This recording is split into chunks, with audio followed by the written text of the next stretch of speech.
If you see somebody or team members who are not listening to you, the first impulse oftentimes is that what is wrong with these people? But I think instead, we as leaders need to look inward and say, well, why are these people not listening to me?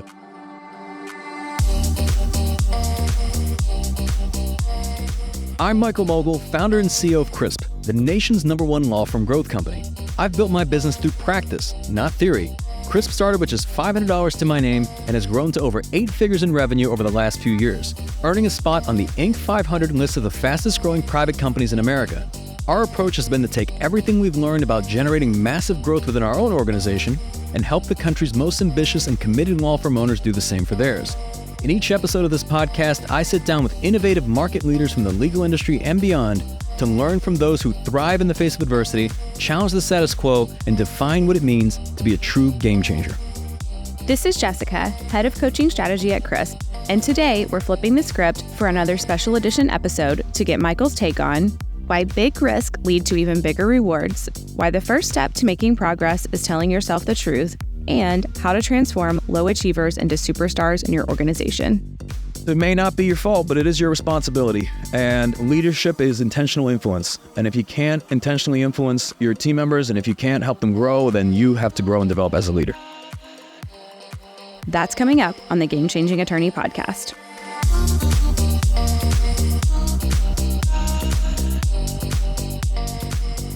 All right, Michael, we are here for another AMMA. Here we are. I'm excited. I love doing these. I'll wake up excited in the morning to do an AMMA because I never know what the questions are. And for those of you that are tuning in for the very first time, welcome, first and foremost. But we do 3 different types of episodes on this podcast. So we've got our traditional interview podcasts. Those are like most podcasts you listen to, but we bring on guests from the legal industry and beyond, whether it's elite athletes, best-selling authors, phenomenal trial attorneys, and we pick their brains, dissect all their knowledge and information, and provide that to you in a podcast format. So that's one type of episode. Then we've got our encore editions, which have been some of our most popular episodes over the last 3 years. And then finally, you are listening to it, the AMMA, Ask Michael Mogill Anything. You guys submit the questions. Typically, you text us at 404-531-7691 with your questions. And then we've been getting so many that now we've been starting to bundle these in a way so that if there's similar questions, we'll do an episode on them. I never know what the questions are going to be. It's probably a good thing. And I think the dumber the question, the more likely I will answer it. I'm just kidding. But it's not untrue. There's only one ask. The podcast is free. We don't run any ads. We don't have any sponsors. All that I ask is that if you get any sort of value whatsoever from this podcast, that you go and leave a 5-star review, whether it's on Apple Podcasts or on Spotify. And if it is valuable to you, that you share the podcast. This helps us reach more people. So with that, Jessica, let's get into it. All right. So yes, the bundling begins with all of these questions. So this theme this week, we're really going to talk about decision making. So I know we've done a little bit on this topic before, but it's going to be kind of a different angle. So first question coming up. Michael, some lawyers on my team leap at tough cases while others always play it safe. Does risk taking and risk tolerance factor into this achievement? Maybe. Yes. No. Here's the thing. People are different. And we talk about this from the standpoint that some are going to be more risk tolerant than others. You're likely to see that those who are entrepreneurs and start businesses are much more risk tolerant because they are going off on their own and they're betting on themselves and they're saying that I will forego any safety net, any sort of level of security in terms of working for anybody else. I'm going to then challenge the market on my own and bet on my own decision making, right? That requires a degree of risk tolerance. Now, in terms of those trial attorneys that leap for more difficult cases versus perhaps those who do not, I mean, again, it really depends. I find that generally there's going to be people that want to win big while others want to lose small. And you find that those that are risk tolerant are much more likely to leap at perhaps more challenging, larger opportunities. And when they succeed, they look like heroes. Unfortunately, there's the other side of this where the subsegment that people often don't talk about, it is the ones that tend to be more risk tolerant and place bigger bets are also the ones that are more likely to lose and lose their ass entirely. So there are merits to both. At the same time, you could argue on the other side of the equation, those that don't ever make that attempt, that don't ever make that leap, that don't take on challenging and tough cases, that don't take on very difficult and large, ambitious problems, never have the opportunity to make the climb, right? So they play defense as opposed to offense, trying to minimize risk and saying that, like, I will try to only bet on things where I can have extremely high outcomes of succeeding or guaranteed outcomes of succeeding and thereby limit all of their upside. So meaning that if you're one of these people that you have this fear of loss, of being wrong, of making mistakes, of trying something and failing, of looking stupid, any of that, well, you're not going to make a whole lot of progress. You're probably going to stay in place. You're not going to grow. You're not going to develop, and you're probably not going to make a huge impact. At the same time, if you're one of these YOLO, like you only live once type people where you're saying, let's go, let's bet the farm, you could either get lucky and somehow succeed through that, or you may very well end up, completely broke and just everything just crumbles and you lose everything. So I think it's about finding a middle ground there, where I find that the best balance is you want to be challenging yourself. You want to be able to say yes to new opportunities and perhaps approach things that, you may have uncertainty around, of saying, well, I don't know how I'm going to approach this, but one, I can appreciate the upside. It can have a meaningful impact, but at the same time, the downside is not so high that if I were to lose or if things were to go wrong, I lose everything. I mean, you don't want to bet your entire law firm and your business on any single decision. I mean, that would just be a very, very poor decision making, especially if you have people who rely on you and that you support. So it's finding that balance of challenging yourself. And as you do this, I think you can build a level of perhaps confidence in yourself as you're developing your skills and capabilities and taking on more and more challenging opportunities.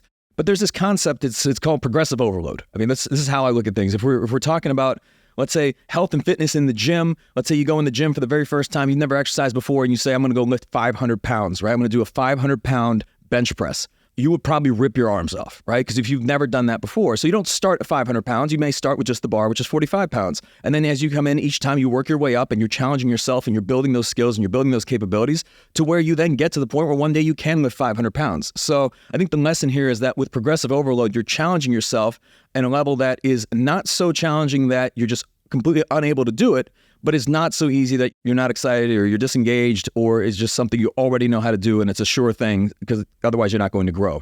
I would encourage you, when you're working with your team and speaking with your team, to encourage them to challenge themselves. Sometimes you can do something it's difficult to quantify. Let's say it's like 10% more difficult than anything they've done, but not so difficult that they're completely out of their depth, right? And I think when someone, hones those skills and develops those capabilities, they start to build more confidence, and that sets them up to be able to take on even more challenging endeavors.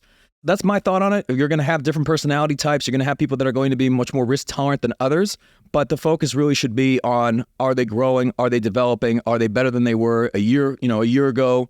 Are they honing their skills? Are they providing more value? Are they making a greater impact? And at the end of the day, some are going to grow and develop and others won't. All right. Love it. Awesome. So on the same note of team members, and this one talks a little more about frustration. So, Michael, I get frustrated with some of my team members who keep making the same poor decisions. It's like they're stuck in a loop, ignoring past mistakes. How do you break the cycle? If you run into somebody who seems like they're just making bad decisions and continue to make mistakes, and they continue to do that again and again and again and again, it's easy, number one, to judge somebody. But if you're, let's say, in a position of leadership where you have a team and you want to help to coach them and develop them and mentor them, and you see them consistently repeating the same errors, I mean, you ultimately want to coach this person and break them out of the loop. But you have to start by understanding why somebody even finds themselves in that loop themselves. Like, number one, are they aware that they're even making the same mistakes over and over again? Because most people operate in a state of autopilot. They are NPCs, right? Non-playable characters. They just drift through life. They wake up, they do the thing, they punch the clock, they ride down the back of the brontosaurus. It's like every day is the same. It's on a loop. And if you were to ask them, why do you do what you do? Why do you think what you think? They really don't have a good answer. That's just the harsh truth, and that's the reality, okay? They consume the same things. They do the same things. They live for the same weekends. And when things are not going their way, they don't kind of reflect on the momentum and the direction in which they're going, right? So meaning that you may not see in that moment that I'm making a mistake, and it's not until you kind of reflect and evaluate over the past, let's say, quarter or 6 months or year that you see, okay, well, these decisions have compounded in a way that's had a negative impact in my life as opposed to a positive impact, but you don't realize it on a day-to-day basis, right? For example, eating a cookie every day, I mean, you don't really feel the negative impact of that, but, if you do it every single day over a period of time, over the course of a year, then you may start to see a greater impact in terms of your health. That's one. Many people prefer the certainty of misery over the misery of uncertainty. Offers a degree of comfort because at least they know they're hard. So meaning that they may not, let's say, love their situation, but they know their situation. And there's uncertainty tied to making different decisions and going down a path that perhaps they haven't gone down before. Because it's like, my situation may be terrible today, but I know it and I have comfort in it, right? And we can get used to just about anything. If the question is, well, how do you get somebody out of that loop? It starts with, number one, with any progress, it starts by telling yourself the truth. And you can't really get anyone to do anything, at least in my opinion. I think you can maybe short term, but that's manipulation. Long term, at the end of the day, I think people have to come to their own conclusions and make their own decisions over what they feel is best in their life. You can help guide somebody in the right direction. You can encourage them to reflect on their decisions. Like, so for example, if they made a mistake, let's say it's something to do with in the business, in the law firm, you can sit down with them and have them kind of think through and kind of outline their decision-making process of what led to that decision. And they can start to reflect on, okay, so here was the outcome, but what led to that outcome, and what decisions did I make that created this type of situation? What could I do differently next time? Like, you really start to dissect the situation, maybe make it more objective than subjective. And then they can look at it and say, well, I could have made different moves here. I could have made different decisions or different choices. And now they have a way of actually reflecting on that, in that situation. The other way is data. Data is objective. Data doesn't lie. It is unemotional. And you can have somebody, if you're let's say you're tracking metrics and KPIs and they're falling short over a course of, over a certain period of time in terms of their performance at the firm. So when you look at KPIs, which are key performance indicators, you can show them, here's how you were doing when you started. Here's what's going on in the past quarter. Here's what's going on in the past month. And you can show that trajectory is not trending in a positive direction. And it could give somebody an honest reflection of their objective performance. So you can guide someone, it's like, you can lead a horse to water, but at the end of the day, it's going to be on them to make different choices and different decisions. And I think that's only going to happen, number one, if they can reflect on the reality of a situation and see that what they're doing is perhaps not conducive to the goals they want to achieve, because you have to actually connect the dots. If they have certain goals or they have certain things that they want to achieve personally or even professionally, you could show them that whether what they're doing and the choices they're making, if that's actually helping to guide them in where they want to go, or if they're moving in the opposite direction. Because the thing about decisions is what makes a good decision versus what makes a bad decision, and it's all in the context of what you're trying to achieve, right? So depending on your goal, if you don't have a clear goal or clear, just set target in mind, then you really don't have a frame of reference of whether your choices are moving you closer to that or further away. So it makes decisions much more difficult. So like, for example, if someone's goal is to get healthy, then they could say, well, me drinking every night is probably going to be a bad decision, right? But if they don't have that goal, then, that decision is going to be quantified a little bit differently. Maybe their goal is to become more social and in the environments they find themselves in, their friends, they're also drinking. So them drinking every night allows them to be more social, right? And you could argue in that type of situation that they could see their decision-making as positive. It really depends on what their goals are and aligning that with whether those decisions are moving them closer or further away. And then perhaps giving them the space, but also the support of that you're there for them and you want to help them succeed. But ultimately, if you're dealing with adults, they're going to make their own decisions and they're going to make their own choices. Like I said, you can guide someone, you can provide them with awareness, and you can provide an environment that is fair, that allows them to adjust their decision making, perhaps make good decisions. But you can't make their decisions for them. And ultimately, if that decision making doesn't improve, your options are to either tolerate it or ultimately not have that person in your law firm if it's going to create a negative impact on the people around them or your clients and the ultimate competitiveness of the law firm. Yeah, and tolerating it is actually endorsing it to everyone around. That's right. Yeah. All right. So last one here. You have talked about the importance of providing feedback, and I've tried my best to provide my team members with guidance, but some just don't listen to me. Is this common, or is taking critical feedback just innate to some and not to others?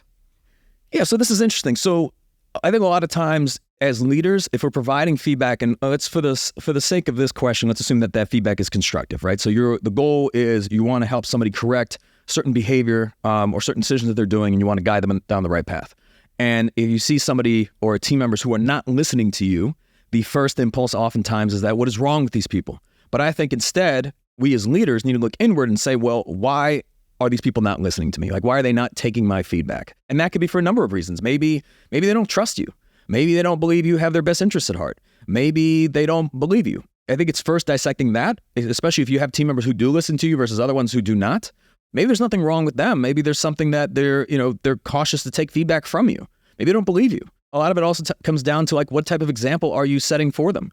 So I would look inward first as to why they're not listening to you, because you as their leader, maybe they don't think you have their best interests at heart, and why would they?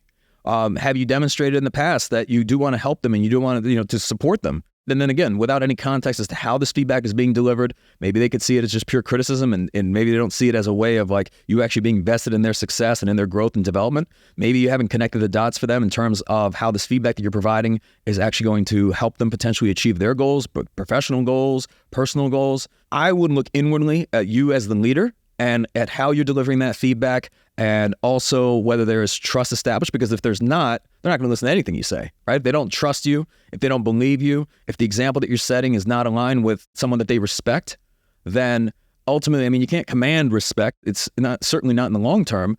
It is looking at, well, what type of example are you setting for them, and why should they listen to you, and why should they trust you? And if there are team members who are listening to you, maybe see like what's different with them. Maybe these are people that have been with the company a long time, that have been there through a lot of growth periods that you've developed that trust and confidence in, and that's a reason why this other batch of people maybe does not have that same level of trust built up, because you haven't spent as much time around them. Maybe they just don't know you.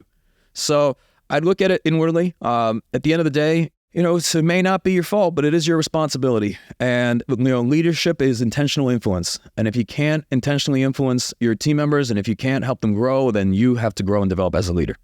Yeah, and one thing I would say about that too is even the delivery of it. And that kind of goes in with like looking inward and everything. And it's not saying to change who you are, but just knowing that certain people are going to receive feedback differently depending on how you deliver it. Absolutely. Know your audience. Yeah, exactly. All right, that's all we got today, Michael. Beautiful. Thank you. You've been listening to the Game Changing Attorney podcast with Michael Mogill. If you found this episode valuable, here are 3 free ways that we can help you grow your law firm. Number 1, download the first chapter of Michael's book absolutely free at gamechangingattorney.com. Number 2, you can shoot Michael a text at 404-531-7691 and ask him any question you'd like. You might just hear the answer on the next episode. And finally, number 3, if you can leave this podcast a 5-star review, it will help us gain access to more influential thought leaders and bring their lessons learned here to you. For more information on this episode, see the show notes in your podcast app or visit legalpodcast.com.